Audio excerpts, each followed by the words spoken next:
Hey everyone. Hey. All right, so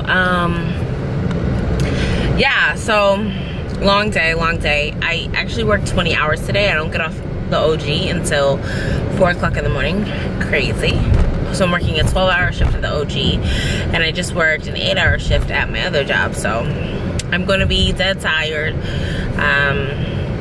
And then tomorrow I have to work another 16-hour shift, and then Sebastian is gonna come over, probably spend the night because we have something to do on Monday morning, which is good because I probably won't be able to drive to my house on Sunday night because I'll be so exhausted.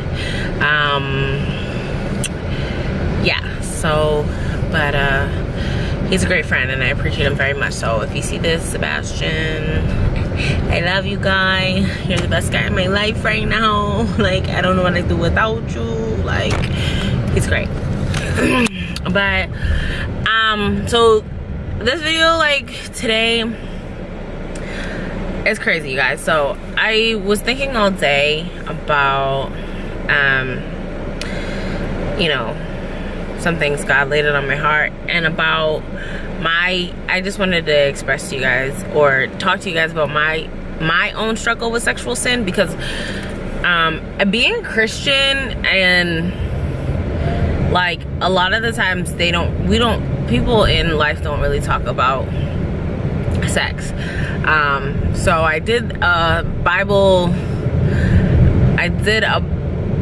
study on here called the sin of sex and the beauty of sex, because most people, when it comes to the church, they always talk about the sexual sin of sex. They don't talk about the beauty of sex, because God created sex.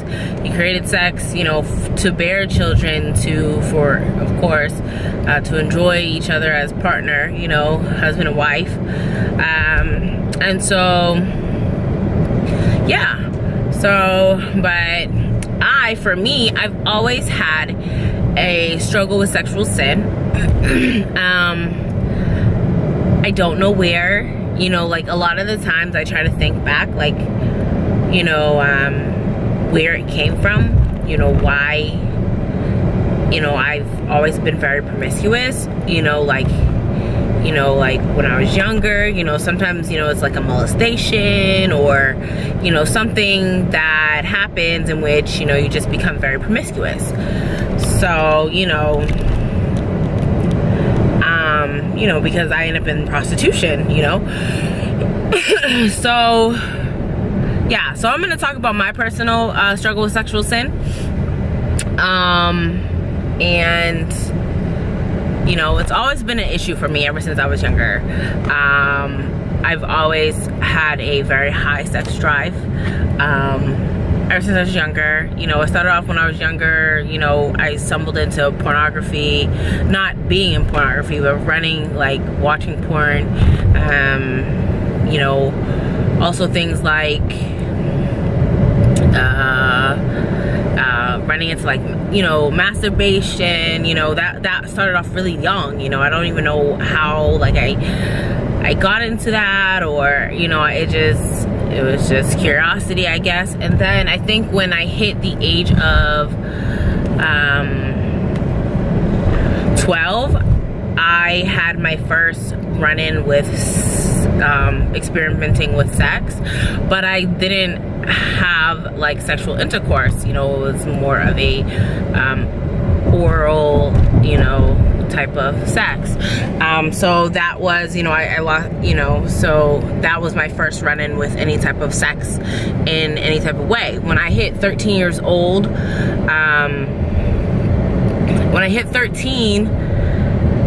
I had lost my virginity at the age of 13. I had moved to Virginia. My mom thought I had lost my virginity when I was in Massachusetts, but I hadn't lost my virginity in Massachusetts. I was just having, you know, oral kind of sex with guys, you know. And not until I got to Virginia, you know, when we moved from Massachusetts to Virginia, did I start having sex.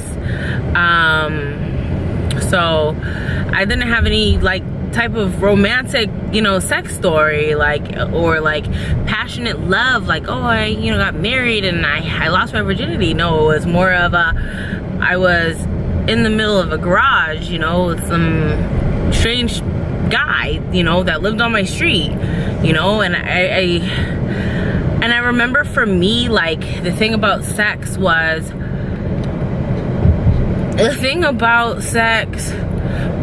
after a while it became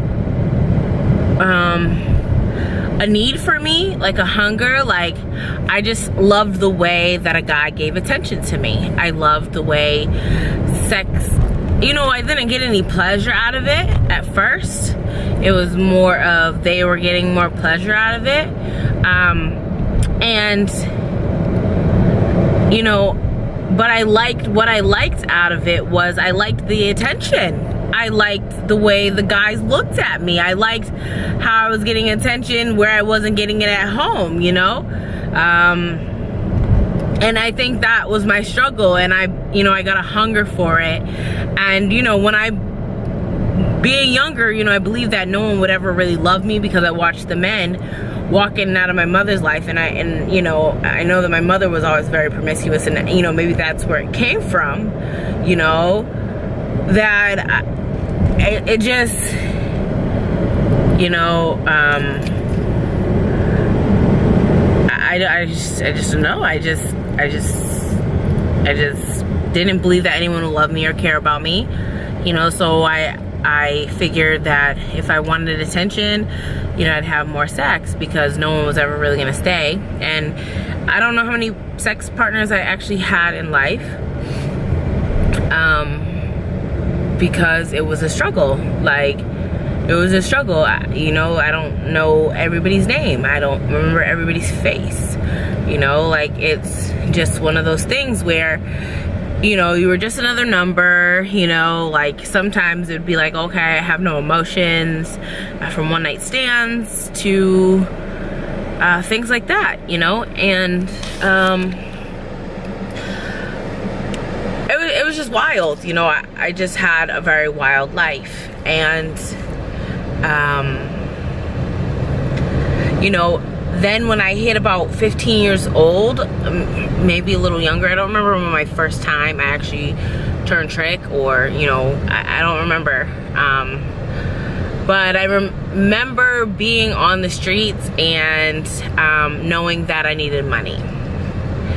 And so in knowing that I needed money, I sold my body. And I mean, there's a few occasions that really, like, stood out to me. Like this one time, it was like snowing out, and I ended up going to this guy's house, and, like, I just remember, like, everything flashing so fast, and then putting the money in my pocket and then walking away. You know, I would go on, like, chat lines and stuff like that, or I remember, you know, I lived in a crack house in Boston. I didn't do the drugs. I just needed a place to stay, lay my head. And I remember just, you know, the woman give me a rundown of how to work the streets, you know. And then at nighttime she would go out with me, and she'd go her own way, and then I'd go my own way, you know. And then we'd come back to the house later on. And then during the day we slept, and then we'd go out at night.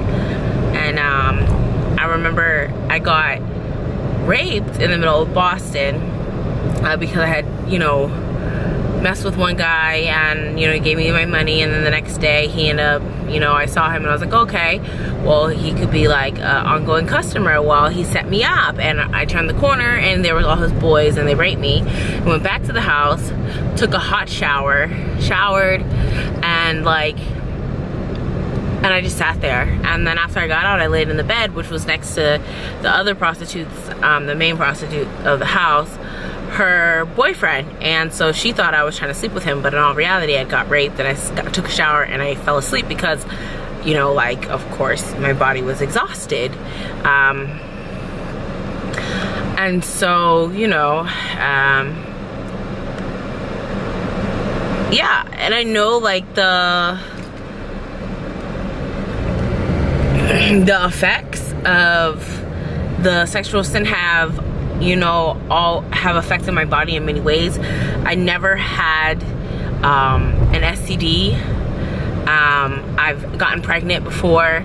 And I know at one time they were, because I was having so much sex, it was affecting my, you know, my cervix, and, you know, they wanted to do exams and stuff like that, you know, because I was having so much sex. It was like affecting my body. I know that my pelvic bones, they ache a lot, and, yeah, so it's been like a big struggle to me. Now, when I got saved, it was weird, because here you have a girl who is full-blown sexual, like fully blown sexual, and I had, like, I was sleeping around like crazy, to literally, I think I woke up one day and I remember telling Deshaun, I don't want to have sex anymore. Okay. I told him I didn't want to have sex anymore, and that's around the end of our relationship. I remember saying I don't want to have sex anymore. My college years, so then I ended up going to college, and I was the girl on the college campus who was like, everyone knew me. Oh, she's celibate, she's not sleeping around, she's not blah blah blah. Like, that's the life I lived, you know. I'm not saying that since I've been saved that I have completely lived a sex-free life, because I am telling you, I struggle with sexual sin. And it's weird because I've fallen, you know. There's been times where I've fallen, and I've fallen back into my sexual sin, and then I get back out of it, and then I start over and try to do my celibacy, and then, you know, it's been a struggle for me. It's one of those things that are struggles. You know, you have people who have all different, like, you know, like you have your main, like a lot of people have their main sin that they struggle with, that is really hard for them in their life. And for me, it's always been sexual sin. I think for a lot of people it's sexual sin, you know. It's just one of those things that people, but I mean, some people don't struggle with sexual sin, you know. Some people, you know, for me, I want to be able to, you know, have a husband and be able to only give my body to my husband, you know. You know, and I remember, like, one time I had dated this one guy and whatever, and we slept in 2 different beds, you know. It was to a point where I was having him sleep in one bed and I was sleeping in another bed. Like, we were sleeping in 2 different beds. One time he, like, slept on the floor for me, like, when we first met, whatever. He wouldn't even kiss me, because that's how celibate I was. I, you know, like, really trying to live for God, you know, live out of sexual sin, you know. But for me, it's always been a struggle, and I always, like, wondered, you know, I always wondered where it came from, because I've not only struggled with sexual sin when it came to, you know, just men, it came to women, like, you know, like I, you know, have had spurts of wanting to be with women. I've had girlfriends, you know. I've been in relationships with women. I've been, you know, sexually intimate with women, you know. And these are the things that I have struggled with and dealt with in my life, you know. And, you know, when it came to, like, dealing with things like pornography, I had always watched female pornography because the thought of looking at a male genital, because of how bad men have hurt me in my life, I didn't like the thought of it, or the look of wanting to see a male genital, which is weird because I was having sex with these men, but a lot of the time when I was having sex, I was very numb. There was no type of emotion in sex. It was just laying down your body, and I liked the attention of it. So there was no love or emotion in the sex. It was just, oh, I like the attention that they're giving me. Oh, I need this for myself because I'm lacking in another area. And, you know, like, at this point in my life, I know because you're having sex with me that you want me. And at this moment, because everybody walks out of my life and leaves me, I feel wanted, okay? And as long as I can have as much sex as possible, I know that I'm wanted. And so it was a numbing feeling, you know, a very numbing feeling. You know, and I always wondered, you know, like, you know, when I fall in love and, you know, have a sexual intimate relationship will I be able to feel this love, passionate feeling that people feel when they have sex, because for me sex was always something that just made me feel wanted, and it was numbing, you know, because I've had sex with people that I don't love. I've had sex with people, you know, who I will never care about, you know, because it was just sex and it was empty, and you know, it was just dry. Like, it was just nothing to me, you know. It was nothing to me, it was nothing to them. It was just sex. And so you know, it's many people have the struggle, and I hope that, you know, this video doesn't offend people, because I just wanted to share with you guys some of what I've dealt with when it comes to my own struggle and personal struggle with sexual sin. And like, you're not alone out there. Like, you know, like, even as a Christian, like, you know, like, I'm human, and like, I have emotions, and you know, I have, you know, our bodies have these needs, you know, and like, sometimes like, it's just like, you know, for a long time, like, I like literally was celibate and like suppressing all these needs, you know, and you know, it can be hard, you know, dealing with that, but I know that, you know, like, it's like, I know that there's consequences, you know, there's consequences. There's STDs out there, and then if, you know, for a quick orgasm you can get an STD, for a quick orgasm you can, you know, get a baby. And so like, it's you know, sometimes, you know, in my mind I have to think about these things.